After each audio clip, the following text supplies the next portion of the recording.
The world's a dangerous place. Get the industry's original and most trusted laser sighting system from Crimson Trace.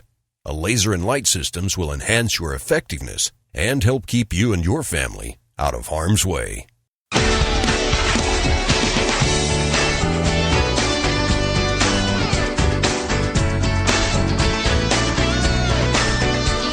This is Tom Gresham's Gun Talk, now available on iTunes and other podcast clients, and on the free Gun Dealio smartphone app for iPhone and Android.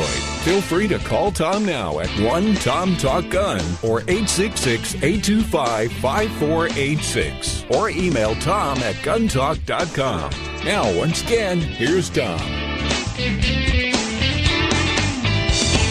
All right, we are, of course, this week talking about the attacks in San Bernardino, California, terrorist attacks on innocent people. People who were required to be defenseless because they were in a gun-free zone. Not just the building, but for the most part, California. And the police did a fabulous job. They were there in 4 minutes. Incredible response time. And you already know how many people died in that 4 minutes. We'll get to that in just a minute. We have a great guest coming up. But I do want to he's been on hold for a little while. Paul is with us on line 4 out of Tampa, Florida. Paul, your comment, please. Good on you, but have you or anybody there read a book by David Koppel called The Samurai, the Mountie, and the Cowboy? Great book. In fact, I was going to get Dave on the show today. He had a conflict. We're going to record an interview with him this week, and he's going to be on next week, Dave Koppel. But the book is called The Samurai, the Mountie, and the Cowboy. It compares Japan, the U.S., and Canada. Now, yes, in fact, I have the book. I've read the book. So tell people what it's about and what it does and how it applies right now. Sure. It takes not just those 3 countries, but other countries, Jamaica, Canada, we talk Canada, Britain, and New Zealand, but most important, Australia. And this book was written right after Britain went through their big confiscation and unknowingly just before Australia did the same thing. And some of the things this book talks about that were going on in Australia have some interesting parallels to now. Now, we all know Australia did the big confiscation after an outrage like we just had in San Bernardino. But what I don't think a lot of us knew is gun ownership was going up before that. But at the same time, their national equivalence of the NRA was losing and had lost the trust and respect of the law enforcement agencies, and the elites and the media were going out of their way to portray gun owners as Rambos and rednecks, and to portray gun ownership as something which should be opposed in an enlightened society. And I don't know how to sounds like I don't think they ever call them enlightened. Yeah, it sounds a lot like what we're seeing in the media today. That's right. Now, this book's available on Kindle, and it doesn't cost much. And the neat thing about Kindle is you can highlight all the neat stuff with your fingertip. I think every gun owner ought to get it because it's got a lot of great ammunition. Yeah, it's called The Samurai, the Mountie, and the Cowboy. You can get it off Amazon right now as a Kindle. And frankly, that and almost every other book that Dave Koppel has ever written is worth having if you are a student of guns and gun rights, and if you want to have this intellectual ammunition we talk about all the time. Paul, thank you for bringing that up. I had not thought to mention that book recently, but it's a good one. I appreciate that. All right, now let me bring in a friend of ours, just a personal friend, but also a fellow we work with a lot on first-person offender and gun talk, television. We do a lot of things with Chris Cerino and his family. Chris, you may or may not know, of course, was on the Top Shot television program, but also he is a police officer, a former federal law enforcement officer, and a trainer of federal law enforcement officers, firearms trainer. Been there, done that. Chris, how are you? I'm well. How are you today, Tom? I'm good. All right, let me just throw this out because I know somewhat about your background. I know the kind of training that you've done. I mean, among crowded rooms and lots of people moving around and running around and screaming people and all this kind of stuff, people will tell us, well, you know, it would not have done any good in that situation in California, that attack, if somebody had had a gun, because it would have been mayhem and you couldn't have done anything about it, et cetera, et cetera. Explain what you know about what can be done. Well, when I think about that type of situation, and I can't imagine what it was like over there in San Bernardino, but the people are surprised. So there's fight, flight, or freeze going to happen. Now, if flight takes place, it's going to be chaos, and people are going to be moving around. And to me, that could be a way for me to either get the heck out of there and get my family out to safety, or it could also be an opportunity for me to move closer to the shooter if I'm feeling really brave that day, or if I feel that I can do that. And unfortunately, we've said it before, you've heard me say it, and, on the show we've talked about, you're not going to rise to the occasion. You're going to download to the level of your training, and the body is not going to go where the mind hasn't been. And how many people are thinking to use that chaos in that crowd to go after the shooter as opposed to get away from them? So when everybody's running away and trying to move in one direction, you are not normally going to go the other direction, move toward the shooter, unless you have not only trained that, but as you said, I always talk about, you have to have gone there while you're sitting in your big easy chair and you've played the scenario out over and over again to program it into your head. Is that a fair assessment? That's exactly what I'm talking about. You sit there and you think, well, my God, what would I have done?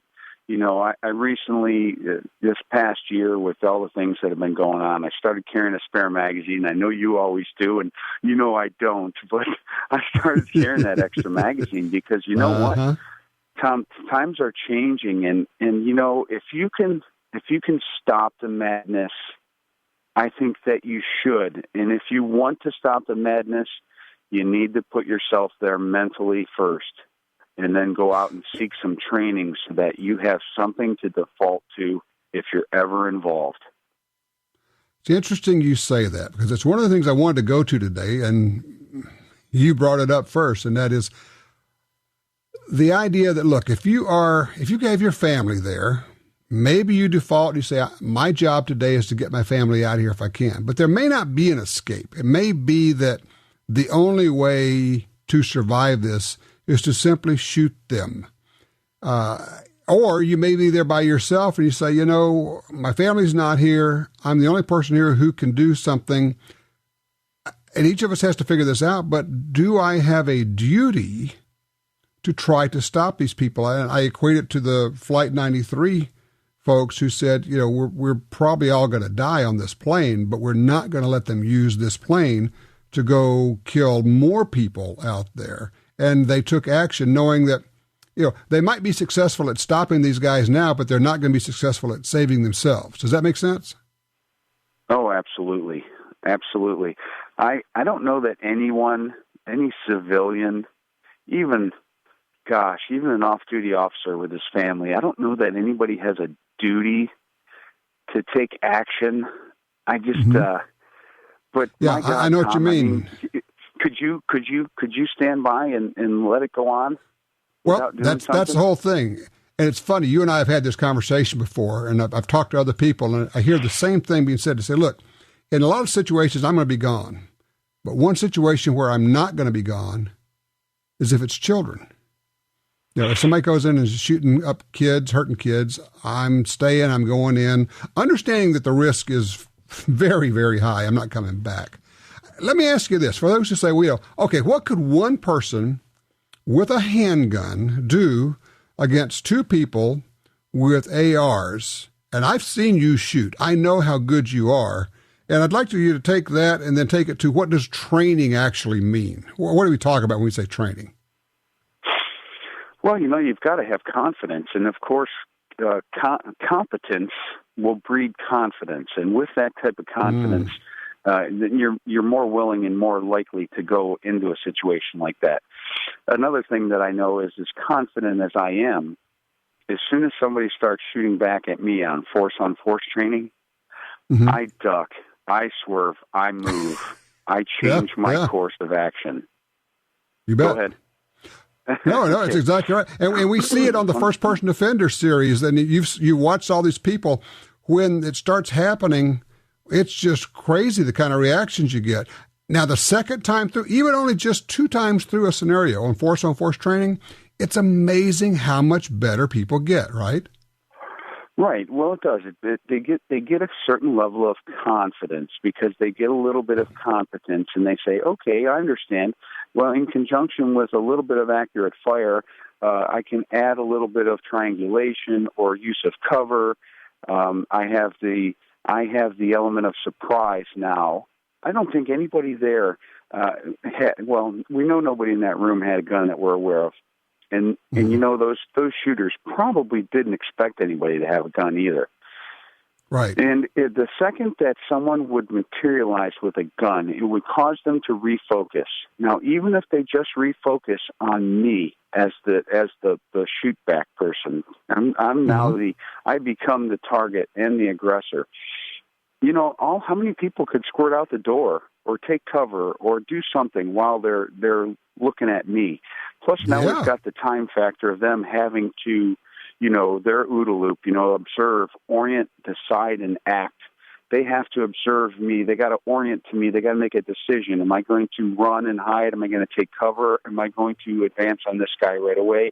All that's going on, and all that takes time. And anytime you have time, Tom, I tell all my students, all my friends, all my family, I say any time that you are not target number one, any time that you are not the first person shot, you've got a chance. You got a chance. Hold on, Chris. I'm going to take a break. I want to come back. We're talking with Chris Cerino from the Cerino Training Group. When I come back, let's talk about what does training really mean. It does not mean taking a 1-hour class on how to shoot your gun. There's a lot more to it than that, and a lot of people are making that pledge. I'm going to go do that. But will you really? We'll talk about it.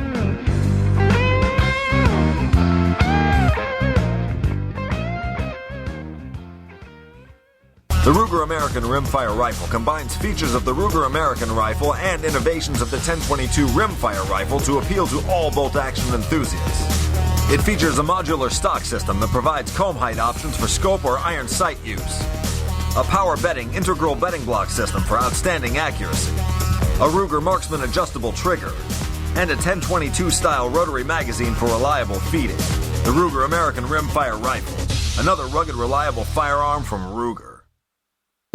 Be sure to watch NRA Freedom Friday from 8 p.m. to 11 p.m. with Freedom Fighters, American Air Gunner, ATSN Stop the Threat, GUNTALK TV, Championship Season, Guns and Gear TV. Watch NRA's Freedom Friday only on the Pursuit Channel, where we deliver the outdoors.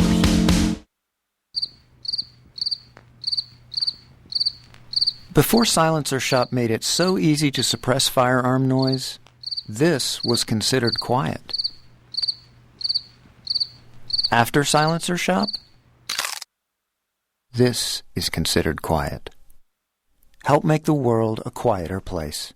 Visit silencershop.com to find a dealer powered by Silencer Shop near you. No crickets were harmed in making this commercial. You got your carry permit, and that's good. But you know you could use more training.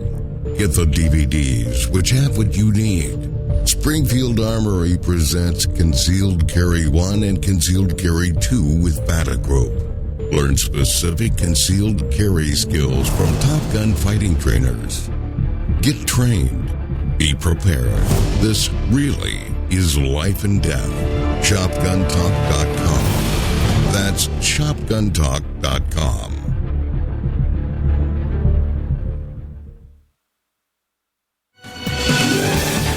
It's time for the Brownells Trivia Question. Brownells, serious about firearms since 1939. Are you a gun know-it-all? Well, you may have a chance to win the Brownell GUNTALK FN SCAR 17S Dream Gun and a trip to the NRA show in Louisville, Kentucky, May 19th through the 22nd. Here we go. In the Star Wars movies, Han Solo carried a laser weapon called a blaster. The blaster was made by modifying what kind of real historical firearm? C96 broom handle Mauser, Steyr 1916 9mm, or a P08 Luger? To answer and have a chance to win, go to brownells.com/guntalk. That's brownells.com/guntalk. When it comes to firearms, Brownells has more, knows more, and does more, and guarantees it all forever. Brownells is serious about firearms.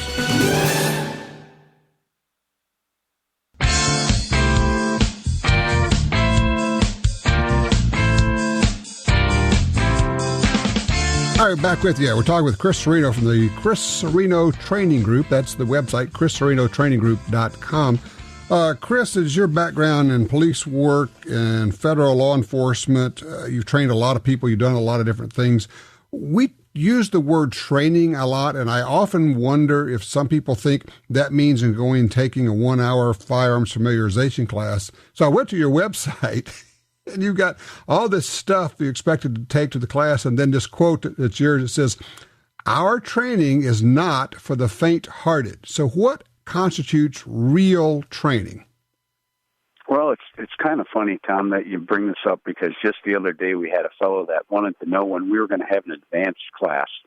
And so we responded to his email and said, well, what do you mean by advanced? Because there really is no advanced training, only advanced application of the basics. And, because we have a couple classes on there in Ohio that are set up, and it may seem basic, but the reality is everything we do is basic. I mean, all we do is we push people harder. And we said, well, why do you want to come advanced? And he said, well, I already took my concealed carry training. Oh, no. Oh, no. Because, yeah. So in other words, you don't have any training right now. Yeah. So, he's probably had a couple hours on a range, a few rounds down range, and he thinks that's training.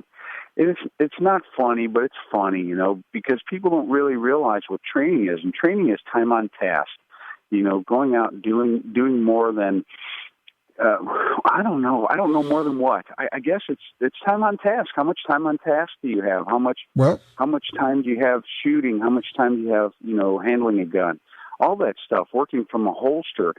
So many people, they don't realize that training, I mean, when you come and you start working from a holster, things get really different. How long is, how many, I tell people, I say, look, you ought to expect if it's a real self-defense class, it ought to be at least 2 days. Is that fair? Yeah, and that's why our classes right now are 2 days, Tom. Michelle and I were talking about it, and she said, can we do a 1-day class? And I said, but what do you teach somebody in 1 day? And then they think they what do you cut out with you, and then yeah, exactly. And then they leave and they say, well, I trained with Chris Cerino, and well, we never covered that, or he didn't say anything about that. Well, quite often if I don't say something about somebody doing something wrong, it's because I don't have time. I'm worried about something else. Yep, exactly. And people say, well, what can you do in 2 days? I mean, how do you eat up 2 days? And of course, you're thinking, how do I get it all into 2 days? Because we got to teach not just drawing, and trust me, if you're a trainer and teaching people to draw loaded guns and shoot them doesn't give you the willies, you don't fully appreciate the situation. But it's drawing and moving and shooting and fixing malfunctions and moving to cover and shooting from the ground. And, it just goes on. And people go, wow, I didn't know that. You go, yeah, I know. That's the whole point. You don't know it until you go take real training. And I don't know how to say this, Chris, any stronger. When I talk to people, I said, you need training and you need to go back every year, right? Yeah. You need to polish your skills. And again, I say time on task. You have to have time on task, and it's not just going to a shooting range and laying your gun and your ammo and your magazines up on a bench there and loading and shooting until it's empty, and then looking at your target and loading and shooting until it's empty again. I mean, that's not really training. I mean, that's good. It's familiarization with to some level, but we're just working on Michelle's book. We're trying to get a book done here before the next ILEDA conference, and we just finished the chapter about the 3 levels of competence. And we've probably talked about this before, but I don't know if everybody's heard it, but there's unconscious incompetence, when you don't even know that it exists, so you can't know it. And then there becomes, conscious incompetence, where you, oh, okay, well, now I know that exists, but boy, I don't know how to do that. And then you get your conscious competence, and then your unconscious competence, which is, that's how training progresses and time progresses. When I think about it, I can do it, and then it becomes, I don't even have to think about it, I just do it. And it all goes it's funny back to, just driving a car. It's funny you say that. I'm just thinking about the times when you get that unconscious level.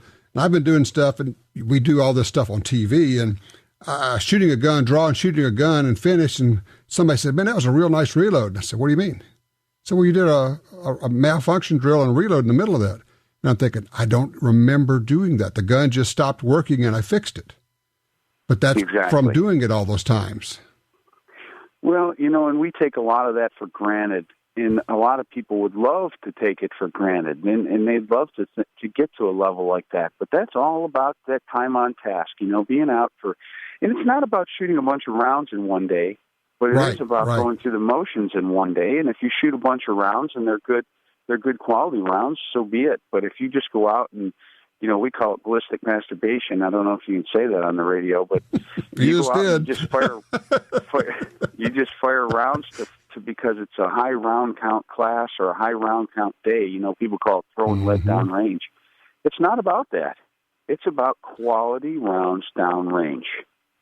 Well, it's just like golfers. They talk about don't go to the driving range and just pound balls out there. Have a reason for every swing and have something you're working on every time you make a golf swing. It's the same thing here. There should be a reason for every time you press that trigger and send a round down range, that you're training on something specific. Well, Chris, look, I appreciate it. By the way, the first person offender shows, the first half of them will be up next week. And we've got some really, really good episodes this year. You did a great job, and you had some interesting people to work with, for sure. By the way, for those who are looking for it, Chris Cerino, it's ChrisCerino. It's ChrisCerinoTrainingGroup.com, and you can find out a lot more about him there. Best of the family, Chris. All right, you bet, Tom. We'll see you. All right, take care. Here's the question. Yes, it takes time to do training. Oh, that's inconvenient. That costs money. Really? Okay. What are you doing on the weekend that's more important than that? What are you spending your money on that's more important than saving your life and the life of your children? You want to get back to me on that? Let's reapportion our priorities. You want to get serious about this? It involves commitment. It's a commitment. I'm going to do this. I'm going to do this all the time. I'm going to do this continuously. You deserve it, but more importantly, your family deserves it, and they're depending on you.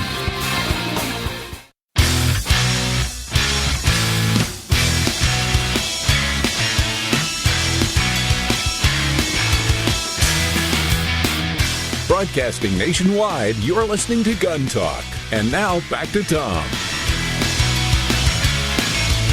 All right, simply put, if you had a state gun rights organization, gun owner organization, you would be incredibly fortunate if you had somebody who could fight as hard and as effectively as our next guest, Paul Valone from North Carolina grassroots. Paul, stuff going on there. I want to talk about what's going on at Pitt County, but then I want to move on real quickly to your other initiative, which I dearly do love. So if you would, bring us up to speed with this nutty thing that's going on in Pitt County and the help you need there. Well, essentially, thank you very much for having me, sir. And by the way, I very much like the way you've taken the show today. I actually switched over my carry system for exactly the same reason that you did, capacity. So, and for the obvious reasons. Essentially, we've got a couple of counties that are looking at removing some of their restrictions on concealed carry in county buildings. And we support that, and we're actually looking to expand concealed carry wherever we can in the state. We just passed one bill, House Bill 562, the third in a series of omnibus bills, that dramatically expands the ability of concealed handgun holders to protect themselves in the state.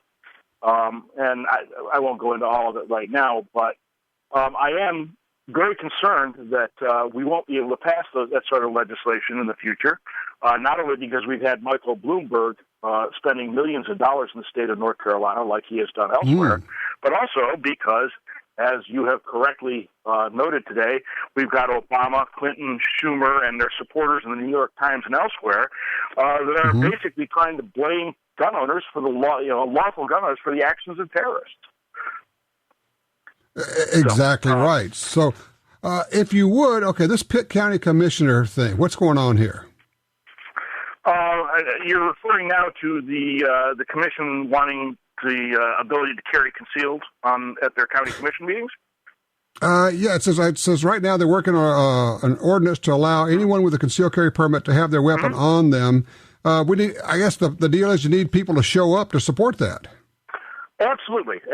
We have a robust local group in most areas, the local director of local action, and we're asking people to respond to the alert, to show up and show support for expanding concealed carry into these county buildings and at county commission meetings.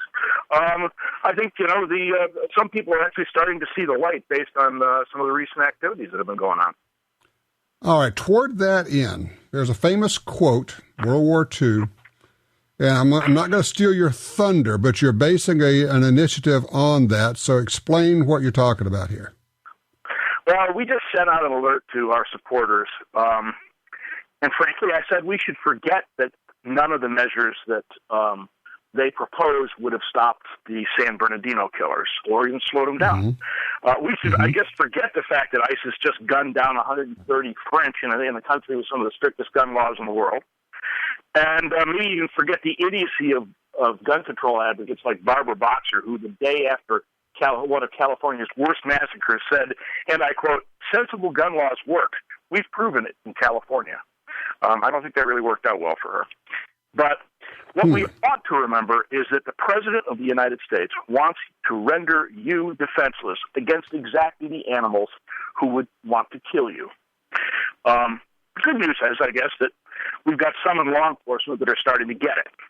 We've got police chiefs in Detroit and the District of Columbia and a sheriff just north of New York, all of whom recommend armed resistance to terrorism by concealed handgun permit holders. Right. We have one presidential candidate, Ted Cruz, who's pretty much said the same thing, and I have a lot of respect for him. But as you said, there's a quote attributed to Japanese Admiral Yamamoto in World War II that says, "You cannot invade the mainland United States. There would be a rifle behind every blade of grass." Well, that quote may or may not be 100% accurate, but the point it makes is valid. According to Gallup, 41% of Americans have a gun in the home. We have 13.7 million hunters and 11.1 million people with concealed handgun permits. That's a sizable force. So what we're proposing is a project we call Behind Every Blade of Grass, in which we encourage law-abiding Americans who are willing to get concealed handgun permits where they can, to get defensive firearms training, and I do mean the type of training you were just talking about, not just a concealed handgun permit. I just, as a matter of fact, took John Farnham's course, Armed Response to Terrorism, a couple of weeks ago. Good. Very good course. I strongly recommend his training. And then to prepare themselves to defend themselves against terrorism, as the combat mindset, UDA loop that you guys were talking about, all of that stuff. And to that end, we have set up a resource that we hope this thing will nationally go viral, a resource for people to get information, to get training, to get intelligence on current threats, and we've set it up at everybladeofgrass.org. That's everybladeofgrass.org. And so we hope people will stop in there. And it's a developing resource. We've just gotten it up recently, and so we hope to be able to provide some impetus for this and get concealed handgun permit holders out there to defend themselves against these vicious terrorists. I just went to the website. I love how you start out. It says, "This isn't a fundraising letter. This is my call for a pact of survival." And what you're asking for really is a commitment. It's what I was talking about before.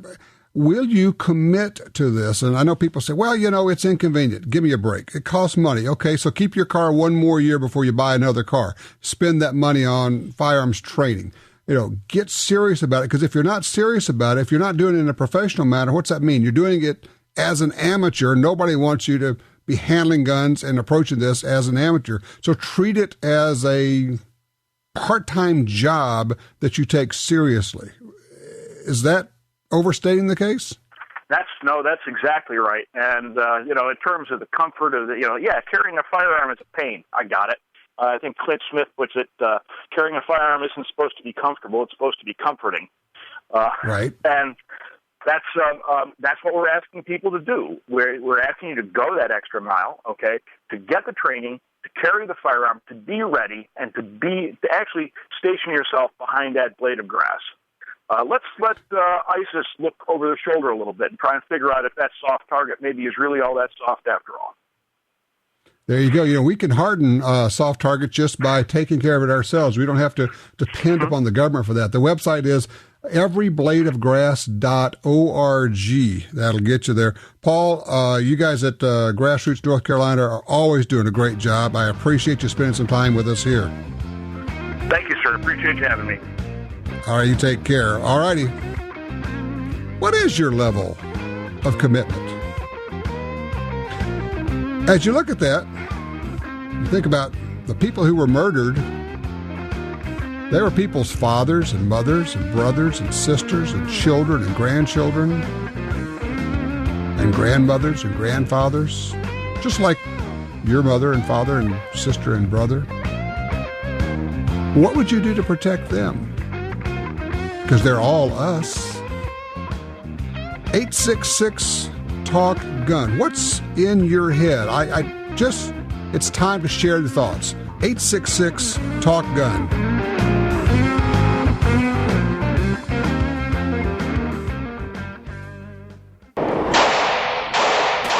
At Double Tap Ammunition, we hand inspect every round that we make, and we use only the best components to give you the best ammunition on the market. Try us out at www.doubletapammo.com and use the promo code GUNTALK for 10% off your order.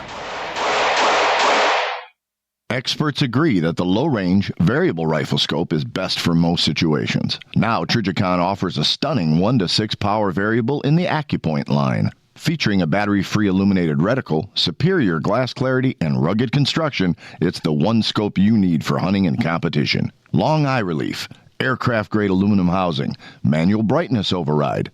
See the 1-to-6 power AccuPoint at Trijicon.com. Trijicon.com.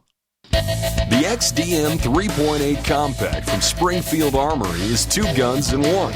Use as your concealed carry gun with a compact magazine and use the extended magazine for home defense. Carry 13 rounds of 9mm in the compact magazine and a whopping 19 rounds in the extended magazine. To see the entire family of Springfield Armory XDM pistols, go to SpringfieldArmory.com. That's SpringfieldArmory.com. You're at a gun store and your phone tells you about hot deals. Want to know about special offers? No problem when you have Gun Dealio, the free app for your smartphone. Gun Dealio delivers the latest deals on guns, ammo, and extras direct to your phone. Don't overpay for your shooting gear. Get Gun Dealio. It's free at the App Store and Google Play. Trigger the deals with Gun Dealio. GunDealio.com. Hi, this is Tom Gresham from Gun Talk. America is losing critical wildlife habitat at a rate of 1 football field every hour. It's happening on the Louisiana coast, but it's critical to all sportsmen and conservationists. These precious wetlands provide winter habitat for more than 10 million ducks and geese annually, waterfowl that migrate north through dozens of states. Don't shrug it off. Get involved. You can help. Visit vanishingparadise.org. Accurate, powerful, consistent. At Double Tap Ammunition, we offer 364 loads in 83 calibers that give you exactly what you've been looking for. Try us out at www.doubletapammo.com and use the promo code GUNTALK for 10% off your order.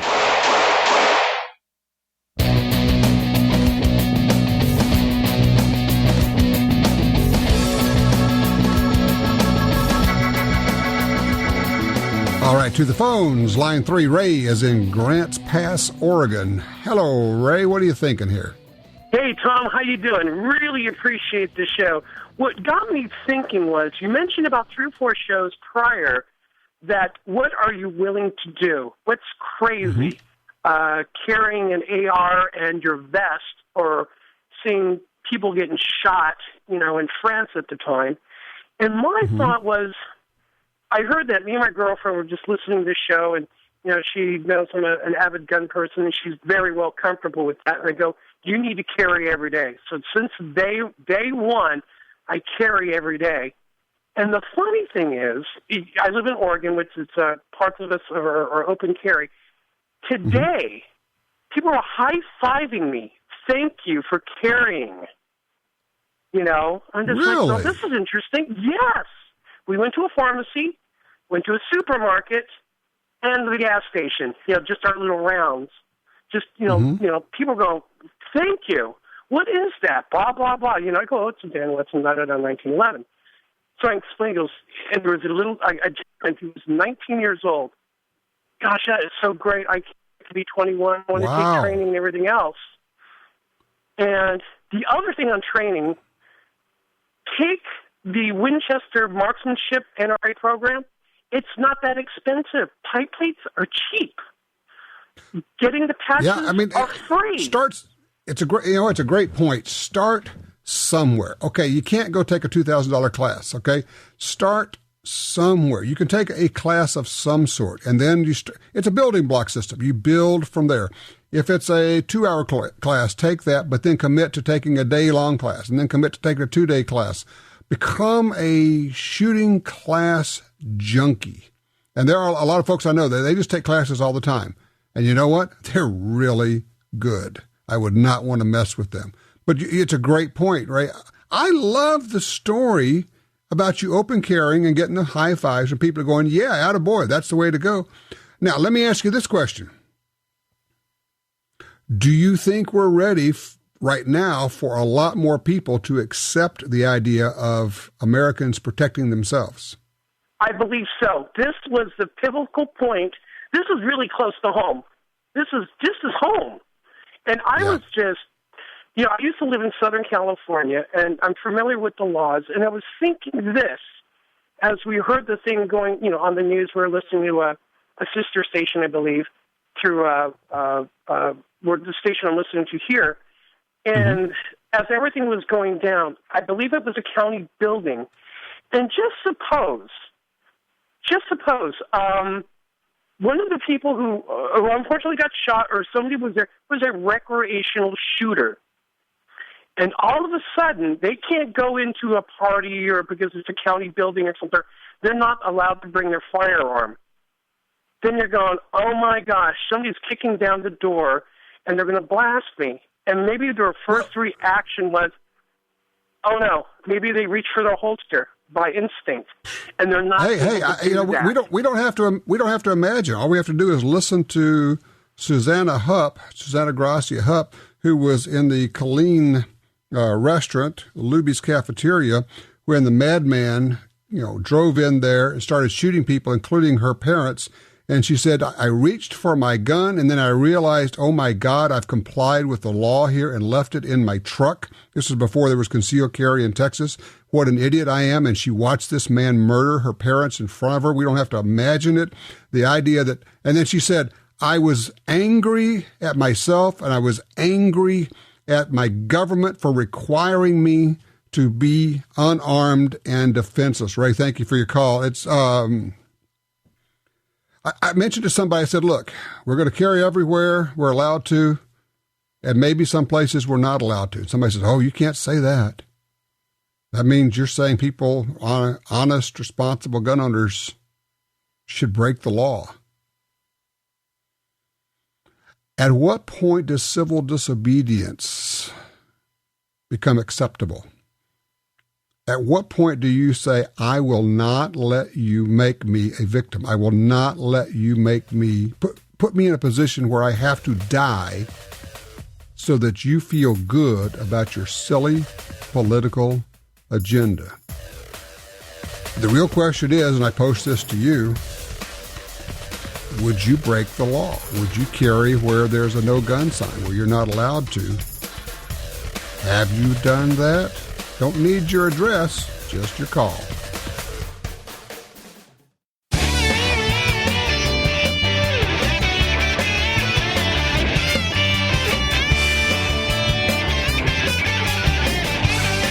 Would you ever wear a ghillie suit to a costume party? 866-TALK-GUN gets you in there. And by the way, we had sad news this week. We lost a giant in the firearms world. Jim Clark Jr. lost his battle to cancer. National champion shooter, teacher, master, probably world-class gunsmith, pistolsmith. Great guy, laughing, joking, all of that. We'll have a little bit more about Jim in the next hour. Right now, going to line one. Justin's with us. Granite City, Illinois. Hey, Justin. Hey, Tom. How's it going? Good. What's up? My wife brought something up to me on our way to the trap range this morning. My daughter, she's 11, and she's spending, the older she gets, the more time she's spending at home while we go to the grocery store or go to the trap range or whatever else it may be. And she brought up the fact that, she's been reading a lot of stuff on the well-armed woman and just seeing a lot more instances where, preteens who are spending time at home are using firearms to defend themselves when need be. And she brought it up, maybe we should look into this. And, the only gun that's not in a safe in my house is the one that's on my hip. Everything else is locked up and you can't get access to. And I've thought about getting one of those biometric safes. But I don't know if I should go, revolver like 22. I want something where it's quick, if, less chance of jamming, all this stuff. All right, let me ask you, because I'm not sure I'm understanding. Are we talking about getting a gun that your daughter could use for self-defense? Yes. Okay, she's 11? And if my wife needs it while I'm gone or something, then so be it too. But the main does your daughter shoot? Does your daughter shoot trap with you? Trap? No. She likes to shoot a little bit. Her interest hasn't really peaked yet. If we go out to the family farm, she likes to go do it. But if we actually go to the range in front of everybody and whatnot, she's still pretty shy about it. Okay, well, first thing is to get her shooting more. Take her to the range, take her to the trap range when you guys are shooting. And I would say you're going to have to make a decision. Is she ready to handle a gun for self-defense? Because being old, an age is not it. It's a maturity level and a responsibility level, because if she has access to a gun, can you trust her to not give access to that to another youngster to show off a gun? Hey, take a look at this. This is cool. This kind of a thing. If she passes all of those tests, I'm going to suggest short stock youth model 20 gauge pump shotgun. Hard to beat. That'd be better than a handgun or a little .22 rifle? Yes, I do. Because for one thing, it's more effective. For another thing, she can learn to use that very easily. It's easy to shoot. 20 gauge is very powerful and works really well, and she'll shoot it better than she'll probably shoot the handgun. So for a home defense gun, that would be my choice. There are a number of youth models and 20 gauge out there. I would take her. Mossberg's got some great ones, but that would be where I would go. But the main thing here is getting her ready for this. It's not about hardware. This is about software, as it almost always is. Is she ready? Is she shooting a lot? Because if she's not shooting a fair amount and really comfortable with it, you don't want to be going there. Get a good alarm system, have her have the alarm in the house on, when you guys are gone, that type of thing. So that's what I would think. Yeah. And what load to use in it, I don't know. We'll talk about that another time. It just depends on the situation. Could be buckshot, could be birdshot. Yeah, I know it drives people crazy. It's okay. When we come back, we're actually going to be talking about training, how to make yourself more effective in self-defense. Could you have done something about this terrorist attack? You bet your butt you could have if you'd been there and had the training.